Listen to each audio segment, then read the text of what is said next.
dolor. Yo como quisiera ver el dolor del niño, que es lo más importante, más que el propio dolor, porque definitivamente yo no estoy dudando que no tenga o no esos sentimientos, en los papás sí lo tienen, se supone, porque es en la naturaleza. Digo se supone porque es así, aunque yo he visto casos ya terribles donde la gente no tiene sentido. El llegar a un proceso de alimento, por ejemplo, es lo más desnaturalizado posible que pueda haber. ¿Qué no hemos inventado para que los procesos de alimento se cumplan? Apercibimiento, 3 días, luego va el fiscal lo vuelve a llamar, empieza el proceso penal. Ahora hemos hecho el proceso inmediato de una vez. Y como dicen ahora los jueces que llevan acá los casos de proceso inmediato en penal, me dicen, ¿sabe qué? No, la gente no se acoge al proceso inmediato, mejor vuelvo al proceso. O sea, entonces no ha servido mucho el querer acortar. O sea, el tema de alimentos es un tema que va por ahí. Hay gente que sí, de repente, había que analizar que no está en condiciones. Económicamente no puede. Hay otros que son exageraciones. Por ejemplo, y eso ustedes como abogados se habrán dado cuenta, la pensión hasta los 18, ya tiene 25, tiene profesión, pero como se olvidó de seguir el proceso de exoneración, entonces el otro, para fregar la vida del otro, va y le hace una liquidación y le saca hasta la fecha actual. Y un juez que le dice, no, tienes que pagar porque tu problema de que tú no, pero doctor, ya cumplió 18, está trabajando. Si quiere lo traigo a mi hijo, hasta el hijo de la persona, declaración si es cierto. ¿Sabes qué? No me interesa, acá le digo porque la realidad, ¿eh? Y los jueces sacan eso, dicen, no, tienes que pagar porque es una deuda no cobrada y además, ¿sabes qué? La norma ahora ya no prescribe así nomás, prescribe a los 15 años. Bueno, ustedes que se amplió, así que, sí, pero estás haciendo una exageración de una ley, imagínate hasta dónde. Claro, muy aparte de esas excepciones, por eso digo, hay gente que no puede pasar, ¿no? Que esté en unas condiciones, pero eso tendrá que mirarse en cada... Yo creo que ahí un abogado alguna vez dijo, en materia penal, dijo, a ver, delito de omisión a la asistencia familiar, ¿no? Acción antijurídica, típica, culpable. Intención. Señor, yo no es que no tenga la intención de cumplir, no tengo. He caído en una situación, entonces no hay intencionalidad no hay delito de negligencia en el caso de omisión. No sé, esa es otra teoría. Pero el problema es de este lado.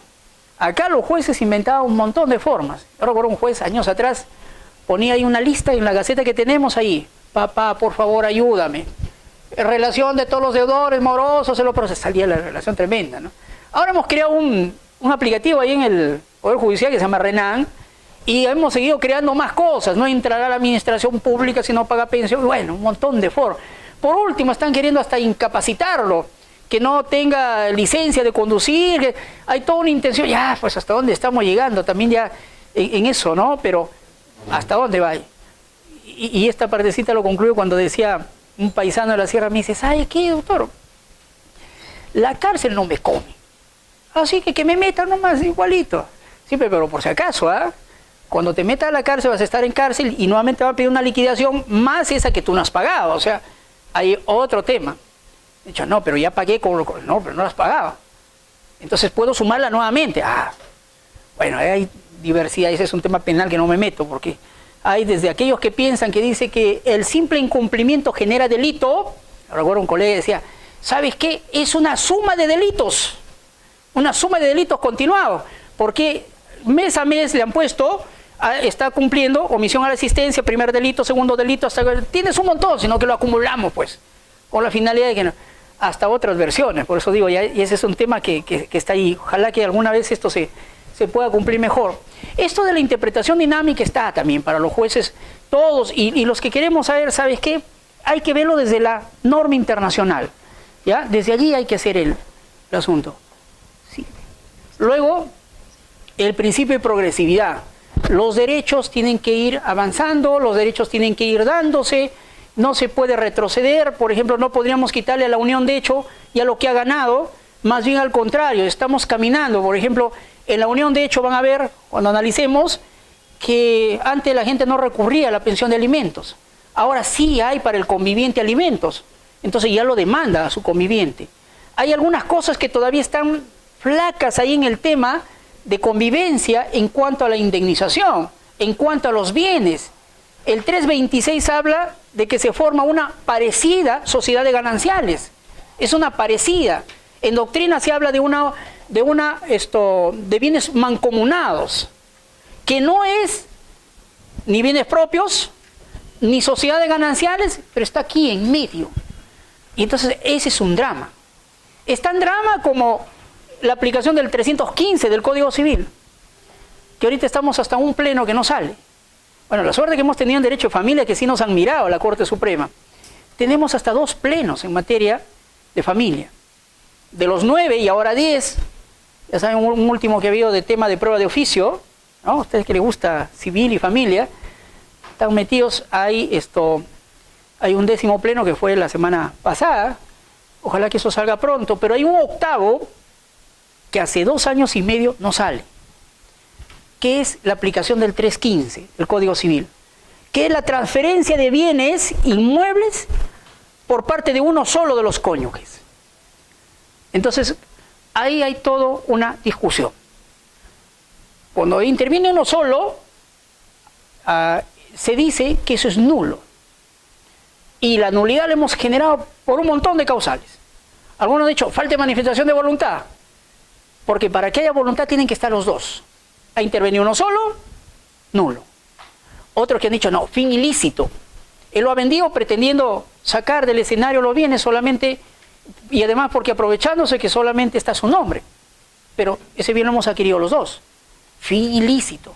Otros lo han mandado hasta la nulidad virtual, que está en el artículo 8 del título preliminar del Código Civil, contra las buenas costumbres y el orden público.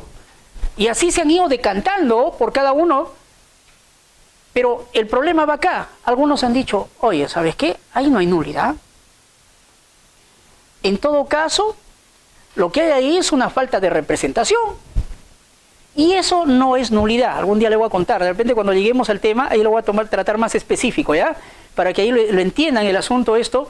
Porque la lucha que está en la Corte Suprema es ineficacia versus nulidad. Una cosa es ineficacia y otra cosa es nulidad. Y eso es lo que hasta ahora no sale, pero tiene que ver con un bien de la sociedad. ¿Se imaginan, a lo que yo estaba conversando, que esto que se llama bienes de sociedad gananciales, donde están los cónyuges, que no tienen una garantía todavía, ¿se imaginan los bienes de convivientes? Donde el bien solamente está a nombre de uno, y mientras ella, por ejemplo ella, está demandando la unión de hecho o convivencia, la declaración de unión de hecho, el otro ya lo vendió el bien. Y entonces no siquiera puede acogerse al 315, de decir si es nulo o ineficaz, no, ya no interesa. Entonces, ¿qué han hecho? También le voy a traer ejecutorias, donde inicialmente han estado diciendo, ¿sabes qué? La única forma es ya lo vendió, pues. Y lo ha vendido válidamente porque tú no declarabas todavía tu unión de hecho. Sí, pero un momentito. El proceso de unión de hecho es declarativo, no es constitutivo de derechos. Significa que desde el mismo momento en que ya empezó a convivir y reunió los requisitos de los 2 años, y tiene derecho. Así que no ha podido vender un bien que le pertenece a los dos, por más que haya estado a nombre de uno de ellos. Y entonces, inicialmente en esa sentencia le voy a traer, porque miren cómo evolucionaba, eso iba a la progresividad. Inicialmente dijeron, ¿sabes qué? La única forma de poder demandar, ya lo vendió pues, es indemnización. Que te indemnice por daño emergente, lucro cesante, porque es la única forma de rescatar. Pero recién he visto una ejecutoria, y esa está calientita, y me parece interesantísimo. La Corte Suprema ha declarado nulo la venta de un bien convivencial. Excelente. Porque ahora sí tenemos una forma de protección, ¿no?, a este sector. Esa es la progresividad de derechos. Entonces, aváncelo ya al final, ¿ya? Porque terminamos con las 2 ejecutorias que les decía. Las 2 últimas diapositivas de todo esto. Y termino con los casos internacionales, que quiero que quede fijo para que entiendan cómo es que hay que mirar desde el escenario internacional. Sigue avanzando. Más.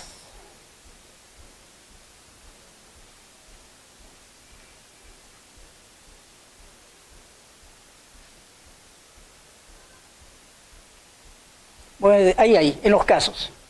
El primer caso es este. Atala Rifo versus Niñas de Chile. ¿Quién es Atala Rifo? es una magistrada inclusive chilena, una juez. Tiene 3 hijas, se llama Karen Atala Rifo. Las 3 hijas, como ustedes lo ven, van siempre con iniciales. Lo digo eso porque las normas internacionales dicen que los menores no se lo puede exponer. Ya en Estados Unidos le han quitado al fiscal el ejercicio de la tenencia a los papás por haber colgado en el Facebook videos en donde a los niños los ridiculizan. Han venido intervenidos, pero fíjense cómo es la cosa, ¿no?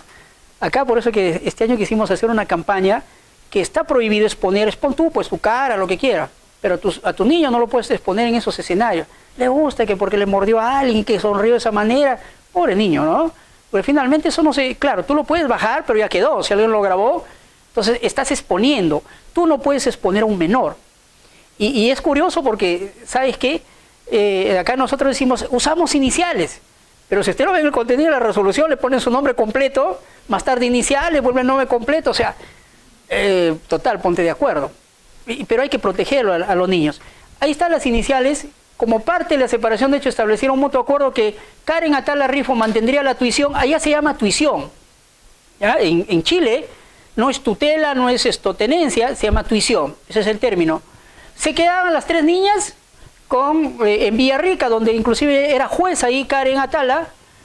Ahí asume ella la tuición. Muy bien, pero ¿qué pasa con Karen? Ella era lesbiana y en consecuencia lo que va a suceder es que él tenía a su pareja, ¿ya? Y con ella vivían en la casa, lo lleva a la casa. Cuando el papá sabe, entonces da el grito al cielo, pues ya se imagina, ¿no? ¿Cómo es posible de que pueda estar con una... Imaginen lo que habrá dicho el papá, ¿cómo es posible que tenga que estar con una persona que inclusive le puede dar malos ejemplos, que no sabemos cómo lo va a tratar, etcétera? Peor en esas condiciones, porque si normalmente cuando ingresa una pareja en la casa, el papá salta, ¿no? Siempre normalmente dice no, y tiene sus cuestionamientos, que de repente en algún momento pueden ser válidos, pero fíjense tú lo que sucede acá. Entonces el señor pide la tutela, la tuición, como se llama ahí, de las menores. Y va a atravesar por todos esos escenarios. Porque en primera instancia le niegan, en segunda instancia le niegan, confirman esa negatoria, pero cuando va a la Corte Suprema le da y le dice que le corresponde la tuición al papá. Porque realmente estaban poniendo en riesgo la situación de las niñas, su formación, su desarrollo, porque con una pareja homosexual definitivamente no se podía saber lo que podía estar sucediendo. Y que por respeto a la niña que estaban creciendo y por interés superior al niño, entonces había que retirar. Ella se fue a la Corte Interamericana, por supuesto. Y frente a eso sale esta sentencia, ¿no? Que ustedes la pueden googlear y leerla completa, pero es una sentencia que abre y que trata muchas cosas que tienen que ver con todos estos derechos que están ahí. Uno, igualdad. No se puede hacer discriminación de nadie, ni por su condición, ni por su raza. Si ustedes leen el artículo 2.1 de la Constitución, dice bien claro, ¿no es cierto? Igualdad. Y dice, y de otra índole. Ojo con eso. O sea, ni siquiera por razones de esto que estamos hablando. Por eso no estoy hablando mentiras. No es que a mí no me caiga bien o me caiga bien los señores del LGTBI. Ese es un tema distinto. Este es un tema de derechos. Y que así como tú tienes derecho y tienes firme tu personalidad, y eres varón y eres mujer, pero respeta también a los demás. Y entonces se trabajó esto del tema de discriminación. Y ahí habla, pues, de cómo se puede discriminar a una persona por simplemente su condición o su opción sexual. Entonces, ahí tienes por primera vez un pronunciamiento internacional, que eso es lo que trabajamos para efectos de la estructura acá de familia. Se trabajó el tema de la privacidad. Porque ellos lo que dicen, y eso pasó por ejemplo acá en el Perú, cuando encontraron que 2 fiscales los habían filmado entrando a un hotel, bueno, inclusive uno de ellos era casado, y finalmente, ya se imaginan, en Ica le sacaron el ancho, disculpen el término. Y con eso le iniciaron un proceso y al final el Consejo Nacional de la Magistratura los votó, porque es una mala imagen para el Poder Judicial. ¿Cómo es posible que gente así esté, lógico, está muy acendrado el valor en nosotros del respeto a la familia, del tener una pareja, como hemos dicho nosotros acá, monogámica, porque tiene, esos son los valores que se vivencia. Pero entonces acá, ¿qué pasó? Se fueron al Tribunal Constitucional, se los van a encontrar ahí, y el Tribunal Constitucional le dijo, ¿sabes qué? Te has metido sobre un tema que es el derecho al aspecto privado. De la puerta para adentro, ¿sabes qué? Nadie tiene por qué meterse en ese escenario. Y entonces, esta pareja de acá, igual, le sucedió, ¿sabes qué? Se habían inmiscuido en temas privados. Consecuentemente, lo que haga esa pareja es muy distinto a la formación. Lo que sí mucho hizo, incluso vinieron los de la Corte Interamericana, primera vez que vinieron a un país a recoger evidencias, a Chile, porque esto duró varios años. Hay más de 80 amigos Curie. Ya saben ustedes lo que es ahora eso, ¿no? Casi todo, cuando se quiere sacar una resolución, esto se invita siempre a gente sapiente que maneja doctrina, porque lógicamente los jueces más estamos metidos en la resolución de casos y hay gente que escribe libros, que tiene, eso es otra área, cada uno con su área. Entonces esos son los amigos que vienen a informar al juez, al Curie, al juzgado. Y acá fueron más de 80. Se hicieron más de 25 pruebas con diferentes instituciones si las niñas tenían algún problema de maltrato psicológico, físico. Y se determinó que no tenía nada. Que la juez sabía llevar muy bien su vida privada con su vida familiar. Entonces ese es un tema que está allí. O sea, yo no niego que puede ser discrepante, por eso léanlo completo para que puedan darse cuenta cómo es que empieza este tema de... Y finalmente le dan la razón.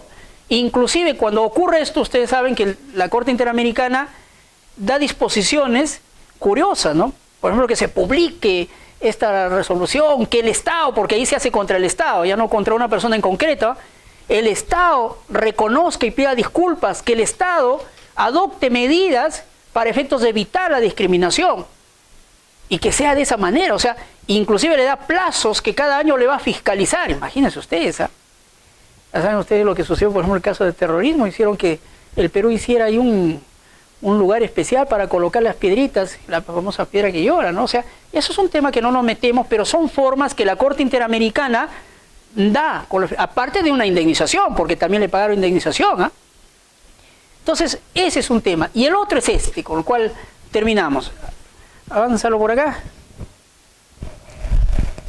El tema que es más conocido como campo algodonero, caso González versus México. ¿Qué ha pasado allí? Bueno, hay un lugar, bueno, y ustedes saben ahorita, Tijuana es un estado que es el que está más pegado, ahorita está de moda por el tema de los migrantes que están caminando a la frontera, etc. Muchos problemas, mucho inmigrante también ahí y bastante violencia. ¿Qué es lo que se trató acá? Acá es tres mujeres de 20, 17 y 15 que lo buscan, se pierden y más tarde los encuentran, por eso el caso se llama caso algodoneros, en un campo de algodón muertas, violadas, violentadas y los habían matado, los habían ahorcado, inclusive una espero de haber pretendido quemarla y todo. Entonces los familiares inician contra el Estado un proceso justamente en la Corte Interamericana. ¿Para qué? Para decir al Estado mexicano que sus mecanismos creados han sido ineficientes, que no ha hecho lo necesario para efectos de poder proteger a estas personas. Y ahí viene, o sea, esto de la ley de protección que nosotros ahora tenemos, no es gratuito, ¿eh? No es que el Estado, no. Ahora son disposiciones internacionales que tienen que ser idóneas las medidas. Por eso es que, y a eso lo van a ver ustedes cuando desarrollen el tema de violencia, pues esas medidas si no funcionan, por eso es que cada mes, han visto ustedes que se modifica. Dice, el juez tomará decisión a las 72 horas. Recién lo han modificado, ya no, 72 horas no, 48 horas. E inclusive cuando es riesgo severo, sin audiencia, de frente adoptará las medidas. Y ahí hay todo un tema. Porque del otro lado dice, un momentito, pues ¿y dónde ejerzo el derecho de contradicción? Entonces le decimos muy plácidamente nosotros, ¿sabes qué? La contradicción, la apelación. ¿Ya? Ahí presenta todo lo que quieras, etcétera. Pero acá no, ya, acá déjame porque el tema simplemente del riesgo. Esta es una de las sentencias donde lo que se trabajó preferencialmente es el tema del manejo del riesgo. Si es un riesgo evidente, por eso es que yo me preocupaba y les dije al inicio con el tema de la ficha de valoración de riesgo. Porque con ese documento nosotros, en el llenado que esté y quien lo haga, porque muchas veces lo hace el policía, con eso se pretende dar las medidas de protección. Y inclusive, como le dije, ni siquiera sin tener certificado psicológico ni físico, no. Simplemente por lo que pueda suceder. Bueno, yo sí les digo, asumo ahí sí un criterio personal, porque eso lo hemos hecho en la sala, estamos haciendo, hilando muy fino, que tampoco se puede perjudicar a una persona. Porque darle medidas de protección a alguien ya es un proceso penal, porque de ahí va la fiscalía, ustedes lo saben, y eso implica todas las consecuencias que tiene. Y como el caso que yo le dije de una colega. No es tan sencillo que de repente alguien tenga que denunciarte. O sea, aquí cualquiera va a decir, sabes que estoy violentado, y me voy al juez y con eso logro mi medio de protección. Y sabes qué, al día siguiente, bueno, ahorita no tenemos Consejo Nacional de Magistratura, pero ya eres candidato para la calle. Y entonces cualquiera, o sea, tenemos que estandarizar. Por eso por lo menos en segunda instancia, que tenemos más respiro como para poder hacerlo tranquilo, estamos tratando en eso. Y decirle abajo, ¿sabes qué? Está bien, yo no digo que no. El tema de riesgo tiene que ser evaluado en esa circunstancia. Si no vamos a estar en la exageración. Yo recuerdo, por ejemplo, en derecho internacional, cuando uno habla de legítima defensa, solo tenemos claro eso, legítima defensa, ¿no? Porque está en el Código Penal. Proporcionalidad en los medios, que tú no hayas sido el que hayas gestado, está bien, pues, se estandariza. Pero en derecho internacional hay legítima defensa frente a riesgo. Mucho cuidado con eso. Estados Unidos se mete a un país porque dice que ahí están haciendo bombas, no sé, no tendrá las cosas claras, pero se mete y puede matar, etcétera. Ese es el famoso legítima defensa de este tipo. Así que eso del riesgo, no como bien, hay que procesarlo bonito, porque realmente sí, esta sentencia es importante para eso, porque acá, cuando usted si lo leen completo, se fue las mamás a denunciar ese hecho porque ellas eran amigas y le dicen, ¿sabe qué? 7 horas. Venga de acá 48 horas. ¿Qué vamos a estar ahorita buscando? Lo que siempre decían acá la policía. ¿No? Bueno, usted, de repente iba una amiga, no, por más que le dabas explicaciones, no, pero mi hija nunca sale de la casa, etcétera. Sé que algo le tiene que haber pasado. No interesa, todavía no interviene. ¿Sabe qué? Vuelva de aquí 48 horas. Tan necesario ese tiempo como para poder ubicar y darle la protección. Y entonces ahorita con esta ley sí, por ejemplo, eso sí se ha suplido muy bien. Ahora está diciendo a la policía, ¿sabes qué? Tú no me recibes una denuncia al juez, te vas a tu casa. Porque ahora eso es un delito. Y tienes que adoptar las medidas más inmediatas. Por eso que nosotros hemos tenido que ordenarnos en el tema acá de cómo vamos a dar la medida de protección. Ya les conversaba a ellos hasta hace poco, me vino un proceso después de 9 meses, le dieron medida de protección. Mejor ya no le des. Porque no tiene sentido. Y entonces esto es lo que está comandando. Por eso es que este caso de algodoneros abrió y ahora es política, porque finalmente lo que le han hecho al Estado es decirle, ¿sabes qué? En adelante tus medidas efectivas, porque si no sirven, no va. ¿De acuerdo? Y eso es lo que ha hecho la ley de violencia, ha unido a todos, ha engranado a todos para trabajar bajo un mismo sentido. Inclusive hay un mecanismo de observatorio para saber cómo se está avanzando. Tenemos que tener estadísticas, cómo vamos. ¿Está bajando o no está bajando? ¿Estamos disminuyendo o no estamos disminuyendo? ¿Qué cosa es lo que se ha hecho en concreto? Así es que esa es una tarea pendiente, señores. Muy bien. Creo que hemos trabajado más que suficiente. Ojalá que se hayan deleitado ustedes en la mañana, se haya aprendido algunas cosas. Creo que va a hablar el... ¿Sí? ¿Ya? No sé.